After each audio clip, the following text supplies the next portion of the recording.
Hi, ഞാൻ സുബിൻ. ഇത് എൻ്റെ ഫസ്റ്റ് വീഡിയോ ആണ്. ഞങ്ങൾ ഇവിടുന്ന് മലേഷ്യക്ക് ഒരു ട്രിപ്പ് പോവാണ്, ഞാനും എൻ്റെ വൈഫും. അപ്പം ഞാൻ ഞങ്ങൾക്ക് കുറച്ച് മുന്നേ, ഇതാണ് എൻ്റെ വൈഫ്, ലെസ്ലി എന്നാണ് പേര്. ഓക്കെ. അപ്പം ഞങ്ങൾ ഈ 22-ാം തീയതിയാണ് പോകുന്നത്. അപ്പം ഞങ്ങൾ ഈ ഒരു വീഡിയോൻ്റെ അകത്ത് കുറച്ചുകൂടി നിങ്ങൾക്ക് കുറച്ചുകൂടി ഇൻഫോർമേറ്റീവ് ആയിട്ടുള്ള കുറച്ച് കാര്യങ്ങൾ പറയാനുള്ള രീതിയിലാണ് ഞങ്ങളിത് ചെയ്യുന്നത്. ഒരു വ്ളോഗായിട്ടൊന്നും നിങ്ങളിത് കരുതരുത്. എന്നാൽ നിങ്ങൾക്ക് ആവശ്യമുള്ള കുറച്ച് കാര്യങ്ങൾ ഇതിനകത്ത് മനസ്സിലാക്കാൻ പറ്റണം എന്നുള്ള ഉദ്ദേശത്തോടു കൂടിയാണ് ഇത് ചെയ്യുന്നത്. നമ്മൾ 5 ദിവസത്തെ ട്രിപ്പാണ്. കൈരളി ട്രെയിൽസ് എന്ന് പറഞ്ഞിട്ടുള്ളൊരു ഗ്രൂപ്പിൻ്റെ കൂടെയാണ് ഞങ്ങൾ പോകുന്നത്. അവരിപ്പോൾ അത്യാവശ്യം ഫേമസ് ആണ്. അപ്പം 22-ന് പോയിട്ട് 22-ന് രാത്രിയാണ് ഫ്ലൈറ്റ്. 23-ന് പകൽ അവിടെ എത്തും. 23, 24, 25, 26. 26-ന് നൈറ്റ് അവിടുന്ന് തിരിച്ച് 27-ന് പുലർച്ചെ ഇവിടെ എത്തുന്ന രീതിയിലാണ് പോകുന്നത്.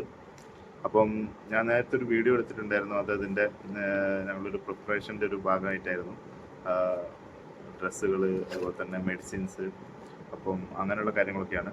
അപ്പോൾ അതിന് മുന്നേ എനിക്ക് കുറച്ച് കാര്യങ്ങൾ എന്താ പറയാനുള്ളത് വെച്ചിട്ടുണ്ടെങ്കിൽ, നമ്മൾ നേരത്തെ പറഞ്ഞ പോലെ ബസ്സിനാണ് ഞങ്ങളിവിടെ പോകുന്നത്. അപ്പം എനിക്കറിയില്ല, ഞാൻ ഇതുവരെ ഒരുപാട് വീഡിയോസ് ഞാൻ റെഫർ ചെയ്തിട്ടുണ്ടായിരുന്നു ഞങ്ങൾ പോകുന്നതിന് മുന്നേ, നമുക്കൊരു ഐഡിയ കിട്ടാൻ വേണ്ടിയിട്ട്. പക്ഷേ ഇതുവരെ അങ്ങനെ ആരും ബസ്സിന് പോയതായിട്ട് ഞാൻ കണ്ടിട്ടില്ല. അല്ലെങ്കിൽ ചിലപ്പോൾ പോയിട്ടുണ്ടാവാം, അങ്ങനെ ആരും വീഡിയോ ഒന്നും ചെയ്തത് ഞാൻ കണ്ടിട്ടില്ല. അപ്പോൾ അതിൻ്റെ ഒരു വീഡിയോ ആണ്. കാരണം കോഴിക്കോട് നിന്ന് കരിപ്പൂർ വഴി മലേഷ്യക്ക് പോകുന്ന ആൾക്കാർ നമുക്ക് എന്താ വെച്ചിട്ടുണ്ടെങ്കിൽ തിരൂർ ബസ്, അതായത് KSRTC ബസ് കയറുകയാണെങ്കിൽ നമുക്ക് എന്താ പറയുക, ഈ എയർപോർട്ട് ജംഗ്ഷനിൽ ഇറങ്ങാൻ വേണ്ടി പറ്റും. അവിടെ ഇറങ്ങിയിട്ട് നമുക്ക് ഓട്ടോ വിളിച്ച് തന്നെ പോകണം. അതിൽ ശ്രദ്ധിക്കേണ്ട കാര്യം എന്താ വെച്ചിട്ടുണ്ടെങ്കിൽ, ഈ തിരൂർ അതുപോലെ തന്നെ അതുപോലുള്ള ബസ്സുകൾ നിങ്ങൾക്ക് 7 മണി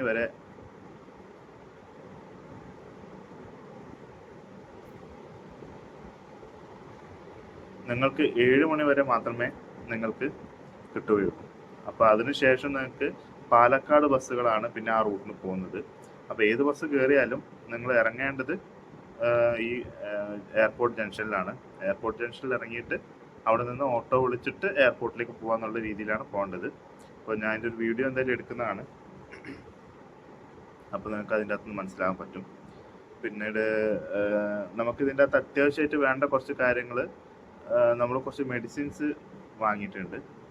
അപ്പം അതിൻ്റെ ഡീറ്റെയിൽസ് ഞാൻ നിങ്ങൾക്ക് കാണിച്ചു തരാം, വേറെ എന്തൊക്കെയാണെന്നുള്ളത്. അപ്പോൾ ശ്രദ്ധിക്കേണ്ട ഇതാണ്, ബസ്സിൽ പോകുന്ന ആൾക്കാർ ഞങ്ങളെപ്പോലെ തന്നെ പോകാൻ ഉദ്ദേശിക്കുകയാണെങ്കിൽ 7 മണി വരെ ബസ് ഉണ്ടാവുള്ളൂ. 7 മണിയില്ല, ചിലപ്പോൾ 6:30 വരെ ഉണ്ടാവുള്ളൂ. അതിനുശേഷം ബസ്സുകൾ കുറവായിരിക്കും. പാലക്കാട് ബസ്സസ് മാത്രമേ ഉണ്ടാവുള്ളൂ. അപ്പം നിങ്ങൾ ഒരു 12 മണിക്കൊക്കെയാണ് ഫ്ലൈറ്റ് എങ്കിൽ ഒരു 3 മണിക്കൂർ മുമ്പേ നിങ്ങൾക്ക് അവിടെ എത്തണമെങ്കിൽ ശരിക്കും നിങ്ങളൊരു 9 മണിക്ക് അവിടെ എത്തണം. അങ്ങനെ പോകേണ്ട ആൾക്കാർ ഒരു 6 മണിക്ക് 6:30 ഇവിടുന്ന് ഇറങ്ങിയാൽ മാത്രമേ നമുക്കൊരു വിചാരിച്ച ടൈമിന് അവിടെ എത്താൻ പറ്റത്തുള്ളൂ. കാരണം ബസ് ചിലപ്പം ലേറ്റ് ആവുകയാണെങ്കിൽ, ഇൻ കേസ് ലേറ്റ് ആവുകയാണെങ്കിൽ ചിലപ്പം 6:30-ൻ്റെ ബസ് ചിലപ്പോൾ 7:30-ക്ക് കിട്ടിയെന്ന് വരാം. അപ്പോൾ 7:30-ക്ക് നിങ്ങൾക്ക് കിട്ടിയിട്ടുണ്ടെങ്കിൽ ഒരു 1 hour എന്തായാലും ഇവിടുന്ന് എടുക്കും അവിടെ എത്താനായിട്ട്. അപ്പം ഒരു 8:30-9 മണിയൊക്കെ ആകുമ്പോഴേ ഞങ്ങൾ കറക്റ്റ് എത്തുള്ളൂ. അപ്പോൾ കുറച്ച് നേരത്തെ ഇറങ്ങുകയാണെങ്കിൽ നിങ്ങൾക്ക് കുറച്ചുകൂടി ഉപകാരമായിരിക്കും. ബാക്കി എന്തൊക്കെ ഡീറ്റെയിൽസ് ആണ്, എന്തൊക്കെയാണ് എടുക്കേണ്ടതെന്നുള്ള ഡീറ്റെയിൽസ് ഞാൻ വിശദമായിട്ട് നിങ്ങൾക്ക് കാണിച്ചു തരാം.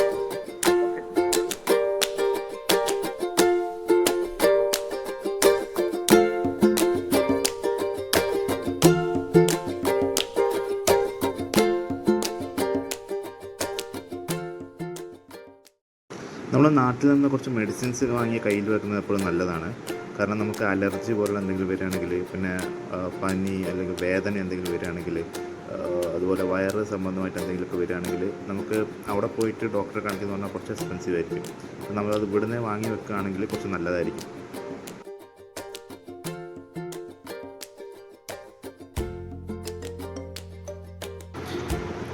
ഇത് ഞാൻ എയർപോർട്ടിൽ ഇടാൻ വേണ്ടി സ്പെഷ്യലായിട്ട് വാങ്ങിയതാണ്. വൈഫ് സജസ്റ്റ് ചെയ്തായിരുന്നു. കോഡ് എന്നാണ് ഇതിൻ്റെ പേര്, ഞാൻ ആദ്യമായിട്ടാണ് കേൾക്കുന്നത്. അപ്പോൾ ഇതാണ് ഞാൻ ഇടാൻ പോകുന്നത് എയർപോർട്ടിൽ. കാരണം എന്ന് വെച്ചിട്ടുണ്ടെങ്കിൽ ഒന്നാമത് എനിക്ക് ഭയങ്കര തണുപ്പുണ്ടാവും. അപ്പോൾ അതിൻ്റെ അകത്തുള്ള AC-യും അതുപോലെ തന്നെ എല്ലാ തണുപ്പും കൂടിയൊന്നും പറ്റില്ല. ഇത് പക്ഷേ നല്ലതായിരിക്കും, അതിനൊക്കെ പ്രതിരോധിക്കാൻ പറ്റിയൊരു സംഭവമാണ്. പിന്നെ ഞാൻ ഒരു 3-4 ടീഷർട്ട്സാണ് എടുത്തിരിക്കുന്നത്. പിന്നെ അതുപോലെ തന്നെ ഒരു ജീൻസ്, പിന്നെ 2 ജീൻസ്, ഒരു ബ്ലാക്ക് ഒരു ബ്ലൂ ജീൻസ്, പിന്നെ ഇതുപോലെ തന്നെ വേറൊരു ഷോർട്ട്സും എടുത്തിരിക്കുന്നത് റൂംസിൽ നിന്നൊക്കെ ഇടാൻ വേണ്ടിയിട്ട്. യാത്രയ്ക്ക് പോകുന്ന ആൾക്കാർ അത്യാവശ്യമായിട്ട് വാങ്ങി വെക്കേണ്ട സാധനമാണ് ഈ ഒരു സാധനം. ഇത് യൂണിവേഴ്സൽ അഡാപ്റ്ററാണ്. കാരണം എന്ന് വെച്ചിട്ടുണ്ടെങ്കിൽ നമ്മൾ പല കൺട്രീസിൽ പോകുമ്പോഴും നമ്മളിവിടുത്തെ പ്ലഗ് ആയിരിക്കില്ല അവിടുത്തെ പ്ലഗ്. അപ്പോൾ നമുക്ക് മൊബൈൽ ചാർജ് ചെയ്യണമെങ്കിലോ അല്ലെങ്കിൽ വേറെ എന്തെങ്കിലും ആവശ്യത്തിനോ ചിലപ്പം നമ്മുടെ കയ്യിലുള്ള ചാർജർ ആയിക്കോട്ടെ അല്ലെങ്കിൽ വേറെ എന്തെങ്കിലും ഇലക്ട്രോണിക് സാധനങ്ങളായിക്കോട്ടെ അതവിടെ വർക്ക് ചെയ്യില്ല. അപ്പോൾ ഇതിറ്റൊന്ന് വാങ്ങിക്കുന്നത് അത്യാവശ്യമായിട്ടുള്ള കാര്യമാണ്. ഇത് ഒരിക്കലും എടുക്കാതെ ഒരാളും എവിടെയും പോകരുത്, നമ്മൾ കഷ്ടപ്പെടും. ഇതൊരു ഷവർ കിറ്റാണ്. ഇതിൻ്റെ അകത്ത് നമുക്ക് സോപ്പ് ഉണ്ടാവും, അതുപോലെ തന്നെ ഫേസ് വാഷ് ഉണ്ടാവും, പിന്നെ നമുക്ക് ബോഡി ലോഷന് അങ്ങനെയുള്ളൊരു കിറ്റാണ്. ഇത് ജസ്റ്റ് ഞങ്ങൾ വാങ്ങിയെന്നേ ഉള്ളൂ. കാരണം ഇത് നമുക്ക് ചെറിയ പൈസക്കൊക്കെ നമുക്ക് ഓൺലൈനിൽ കിട്ടാവുന്നതാണ്. കാരണം നമുക്ക് അവിടെ പോകുമ്പോൾ എന്തൊക്കെയാണ് ഉണ്ടാവുകയെന്ന് പറയാൻ പറ്റില്ല. ഇതിൻ്റെ അകത്ത് നമുക്ക് ഈ ഒരു 4 സാധനങ്ങളാകുന്ന ഒരു കിറ്റ് ഒന്നായിട്ട് നമുക്ക് കിട്ടും. കാരണം നമുക്ക് 100 ml സാധനങ്ങൾ നമുക്ക് കൊണ്ടുപോകാൻ പറ്റും. ഹായ്, അപ്പോൾ നമ്മളിവിടുന്ന് യാത്ര തുടങ്ങാണ്. നമ്മളിതാ പാക്കൊക്കെ എടുത്ത് വെച്ചു. എൻ്റെ പാക്ക് 7 കിലോൻ്റെ താഴത്താണുള്ളത്. പിന്നെ അതുപോലെ തന്നെ ഇതാണ് വൈഫിൻ്റെത്. ഇത് ഏകദേശം കുറച്ചധികം വെയിറ്റ് ഉണ്ട്. നമ്മൾ അവിടെ എത്തിയിട്ട് കുറച്ച് സാധനങ്ങൾ മാറ്റേണ്ടതായിട്ടുണ്ട്. അപ്പം ഞങ്ങൾ യാത്ര സ്റ്റാർട്ട് ചെയ്യാണ്. നമ്മൾ KSRTC ബസ്സിലാണ് പോകുന്നത്. അപ്പോൾ അതിൻ്റെ വീഡിയോസ് ഞങ്ങൾ ഷെയർ ചെയ്യാം. ഞങ്ങൾ ഇവിടുന്ന് ഓട്ടോയ്ക്ക് പിടിച്ചിട്ടാണ് പോകാൻ നോക്കുന്നത് KSRTC സ്റ്റാൻഡിലേക്ക്. അപ്പോൾ അത് പിടിച്ച് കഴിഞ്ഞ് ഞങ്ങൾ അവിടെ എത്തി. അവിടെ എത്തിയിട്ട് ശേഷം ഏത് ബസ്സാണ് കയറുന്നതെന്നും അതുപോലെ തന്നെ ഏതൊക്കെ സമയത്ത് ബസ്സുകൾ ഉണ്ടെന്നും എവിടെയാണ് ഇറങ്ങുന്നതെന്നും അങ്ങനെയുള്ള കാര്യങ്ങളൊക്കെ ഞാൻ ഷെയർ ചെയ്യും. ഓക്കെ, അപ്പം നമുക്ക് പോയിട്ട് വരാം.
70 രൂപ നമുക്ക് ഓട്ടോ നമ്മളെ വീട്ടിൽ നിന്ന് KSRTC ബസ് സ്റ്റാൻഡിലേക്ക്, അവിടുന്ന് 70 രൂപ നമുക്ക് ഇവിടെ എയർപോർട്ട് ജംഗ്ഷനിലേക്ക്, അവിടുന്ന് ഒരു 70 രൂപ എയർപോർട്ടിലേക്ക്. ഒക്കെ 70, ഫുൾ 70. അതുകൊണ്ട് കൺഫ്യൂഷൻ ഒന്നും വേണ്ട.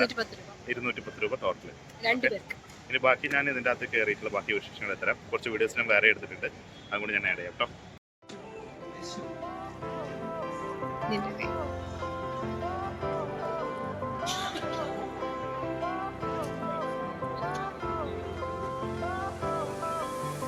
ഹായ്, ഞങ്ങളിപ്പോൾ എയർപോർട്ടിനകത്ത് കയറി. കുറച്ച് സെക്യൂരിറ്റി ചെക്കിൻസ് കാര്യങ്ങളൊക്കെ ഉണ്ടായിരുന്നു. അപ്പോൾ അതൊക്കെ കഴിഞ്ഞിട്ട് ഇപ്പോൾ ഇതിനകത്ത് കയറിയിരിക്കുകയാണ്. അപ്പോൾ ഞങ്ങൾക്ക് ചെറിയൊരു ഇതുണ്ടായിരുന്നു. കാരണം ഞങ്ങൾ ഇവിടെ വന്ന് ചെക്ക് ചെയ്ത സമയത്ത് ഞങ്ങളുടെ ബാഗ് ഒരാളേൽ 7.5 കിലോയും ഞങ്ങളേത് എൻ്റെ ഇതൊരു 6 സംതിങ് ആയിരുന്നു. ഞങ്ങൾ അങ്ങോട്ടും ഇവിടെ എക്സ്ചേഞ്ച് കളിച്ചിട്ടൊക്കെയാണ് മാറിയത്. നേരത്തെ ഞങ്ങൾ മാറ്റി കറക്റ്റ് കിട്ടി. പക്ഷെ കറക്റ്റ് 7 കിലോ ആയിരുന്നു ഞങ്ങളായിരുന്നു. അപ്പോൾ അത് കഴിഞ്ഞു പിന്നെ ഞങ്ങൾ കുറച്ച് സെക്യൂരിറ്റി ചെക്കിങ്സ് കാര്യങ്ങളൊക്കെ കഴിഞ്ഞു ഇവിടെ വന്നിരിക്കുകയാണ്. ജസ്റ്റ് വാഷ്റൂമിലൊക്കെ ഒന്ന് പോയി കഴിക്കും. അങ്ങനെ പോയി ഇരിക്കാൻ ഞങ്ങൾക്ക് ഇനി ഒരു 2 മണിക്കൂറോടെ വെയിറ്റ് ചെയ്യുന്നുണ്ട്. ആളുണ്ട്. കുറച്ച് റീൽസ് ഒക്കെ എടുത്ത് ഞങ്ങൾ കുറച്ചും കൂടി എടുക്കാനുള്ള പ്ലാനിങ്ങിലാണ്.